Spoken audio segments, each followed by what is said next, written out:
Assalamualaikum warahmatullahi wabarakatuh. Kami dari kelompok 8 akan membahas tentang anggaran komprehensif yang beranggotakan Syahadat Rajab, Vivi Miranda Sregar, Wahyu Eko, Cynthia Feby, dan Melinda Salsabila. Anggaran komprehensif dan anggaran parsial. Dari kelengkapan anggaran yang disusun oleh suatu organisasi atau perusahaan, maka anggaran dapat disebut sebagai anggaran komprehensif dan anggaran parsial. Anggaran komprehensif atau anggaran induk, master budget, adalah keseluruhan anggaran yang terdiri dari gabungan anggaran-anggaran parsial di dalam suatu periode tertentu. Anggaran parsial yang satu dengan anggaran parsial lainnya memiliki hubungan yang terintegrasi satu dengan lainnya, dan dijadikan dasar untuk operasi perusahaan di dalam suatu periode di masa akan mendatang. Anggaran komprehensif juga merupakan anggaran yang menggabungkan keseluruhan rencana perusahaan. Anggaran parsial adalah anggaran yang terdiri dari satu jenis kegiatan tertentu saja.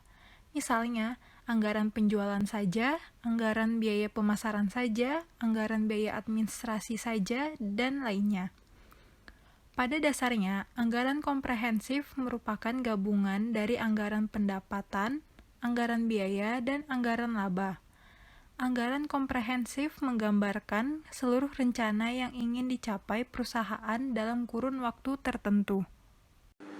Anggaran komprehensif terdiri dari 10 macam, yaitu yang pertama anggaran penjualan, yang kedua anggaran produksi, yang ketiga anggaran pembelian bahan, keempat anggaran biaya tenaga kerja, yang kelima ada anggaran biaya overhead, yang keenam ada anggaran biaya pemasaran, 7 anggaran administrasi dan umum, ke-8 anggaran laba rugi, yang ke-9 anggaran kas, dan yang terakhir ke-10 ada proyeksi neraca. Di sini ada beberapa fase-fase yang harus dilewati dalam menyusun anggaran. Berdasarkan data penjualan tahun-tahun sebelumnya dan mempertimbangkan berbagai faktor eksternal yang relevan seperti tingkat inflasi, daya beli masyarakat, dan sebagainya. Perusahaan membuat ramalan penjualan. Selanjutnya, berdasarkan anggaran penjualan tersebut, perusahaan dapat menyusun anggaran produksi di dalam suatu periode tertentu. Dari anggaran produksi, perusahaan dapat menentukan jumlah bahan baku yang dibutuhkan untuk periode tersebut. Berdasarkan anggaran produksi tersebut, dapat disusun anggaran biaya tenaga kerja dan anggaran biaya overhead pabrik. Dan yang terakhir, walaupun tidak selalu terkait secara langsung, anggaran biaya operasi atau komersial biasanya disusun setelah anggaran penjualan dan produksi disusun. Berdasarkan gabungan dari keseluruhan anggaran penjualan, anggaran produksi, anggaran biaya bahan baku, anggaran biaya tenaga kerja, anggaran biaya overhead, dan anggaran biaya komersial tersebut dapat dihasilkan anggaran laba. Penyusunan dan pencapaian laba merupakan tujuan utama dari didirikannya suatu perusahaan.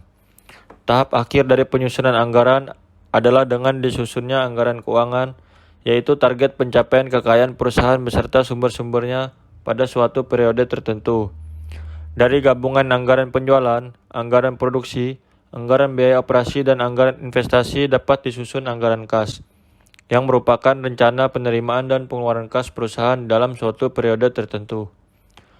Pada tahap akhir dapat disusun anggaran neraca yang merupakan taksiran kondisi keuangan perusahaan pada suatu periode tertentu, berdasarkan gabungan dari berbagai macam anggaran yang telah disusun sebelumnya.